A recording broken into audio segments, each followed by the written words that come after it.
လေပြေတွေရောင်းလို့မလာခင်မုန်တိုင်းတွေကြော်ပြည့်ရအောင်မေမောင်ရံတွေကြီးစိုးပြီးသွားရင်နေအောင်ကြည့်ပြန်လေးလက်သွားမယ်ကာကွယ်တွေမရှိတဲ့ဘဝမှာကြည်စံတွေဘယ်လိုချင်မလဲ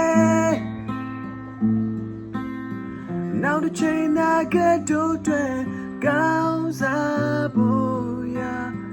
ဒီလူတွေလုံးရလေချင်းချိုးတွေမပြန်နိုင်တော့ချင်းချိုးတွေပြန်မဆုံးနိုင်တော့ချင်းချိုးတွေအမောင်ရံတွေတဲ့လမ်းပြောင်းခဲ့ဒီနေ့မှရအောင်မြင်ပြီးရောင်နေတွေလင်းချင်းတကယ်ပဲတင်လို့လိုက်ပြလုံနိုင်မလားဒီကြက်လေးတွေကျွင်လွင်ချင်းတင်လို့လိုက်ပြလုံရလားနာဂတ်တွေဟာသေချာတော့ပါဒီတိုက်ပွဲမှာငါတို့ဟာသွေးနဲ့အသားကိုပေါအပ်ထားတင်တို့တွေတကယ်လိုက်ပြလုံရလား